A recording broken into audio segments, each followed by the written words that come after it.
आज के कैबिनेट में 5-6 बड़े डिस्कशंस हुए हैं, फैसले लिए गए। करीब 8,80,000 करोड़ रुपए के सारे फैसले हैं ये।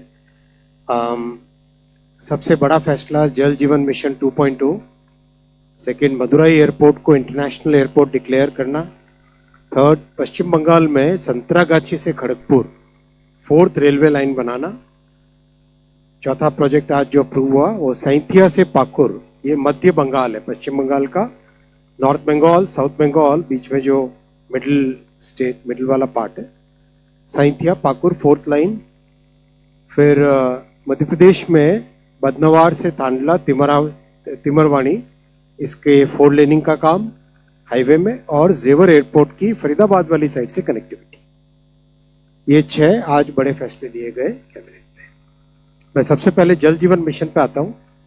हम सब जानते हैं कि जल जीवन मिशन एक ऐसा कार्यक्रम है, ऐसा प्रोग्राम है जो भागीरथी प्रोग्राम कहा जाए तो वो वैसा बड़ा प्रोग्राम नहीं है। इसका जो सबसे बड़ा मेजर थ्रस्ट है इंक्लूसिव ग्रोथ का, कैसे सोसाइटी के, समाज के हर वर्ग तक मूलभूत सुविधाएं पहुंचे। How do we take all the basic facilities to each and every household in the country. That is the theme, that is the mission, that is the aim of this program, Jal Jeevan Mission. इस जल जीवन mission का आज 2.0 version approve हुआ। 1.0 version इतना महत्वपूर्ण, महत्वाकांक्षी, इतना बड़ा प्रोजेक्ट था, करीब 13 करोड़ परिवारों तक पहुंचा नल से जल। अब इन सारे प्रोजेक्ट्स की operation and maintenance, water source, society को जितनी डिफरेंट जो कमिटीज बनी है, विलेज की कमेटी, ग्राम सभा की कमेटी, पंचायत की कमेटी, इन सबको इन्वॉल्व करना। फिर जहाँ पे पॉपुलेशन बढ़ रही है वहाँ पे नए सोर्सेज निकालना। एक तरीके से अब इसको सस्टेनेबल बनाने का टाइम आया। शुरू में टेक ऑफ करना, कवरेज लाना, अब है इसको सस्टेनेबल बनाना। इस तरह से सोच के इस प्रोजेक्ट को बनाया गया है जल जीवन 2.0। कंप्लीट इसका रीस्ट्रक्चरिंग कर रहे हैं, रीओरिएंटेशन कर रहे हैं। सारा फोकस इंफ्रा क्रिएशन से अब सर्विस डिलीवरी पे। जल जीवन mission 1.0 was about infra creation, एक बेसिक मूलभूत ढांचा चाहिए वो बनाना था। अब था सर्विस डिलीवरी, सर्विस क्वालिटी किस तरह से इन्वॉल्व करना, ऑपरेशन मेंटेनेंस पे फोकस करना, वो सारा फोकस इसमें आएगा। जो इसका एलोकेशन है वो बढ़ा के 8,70,000 करोड़ कर दिया गया है। बहुत बड़ा फोकस रहेगा कम्युनिटी को इन्वॉल्व करना। स्टेट्स के माध्यम से ही ये प्रोजेक्ट पूरा अब तक इम्प्लीमेंट हुआ है। अब स्टेट में भी कम्युनिटी को इन्वॉल्व करना, जैसे कोई गांव है तो उस गांव के अंदर जो सोसाइटी है उन लोगों को इन्वॉल्व करना इसके ऑपरेशन एंड मेंटेनेंस में। तो बड़ा थ्रस्ट है कम्युनिटी को इन्वॉल्व करना, बड़ा चेंज है इसमें, इंफ्रा से सर्विस डिलीवरी पे फोकस, और तीसरा बड़ा इसमें पॉइंट है किस तरह से एक सस्टेन्ड वे में ये प्रोग्राम आगे चलता जाए, उस पे फोकस है।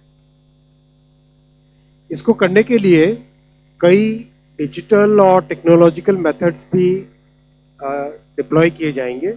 सारी एसेट्स की डिजिटल मैपिंग होगी कंप्लीट, पाइपलाइन हो, टैंक हो, टैप वाटर का कनेक्शन का हो, उन सब का जीआईएस बेस्ड डिजिटल मैपिंग की जाएगी।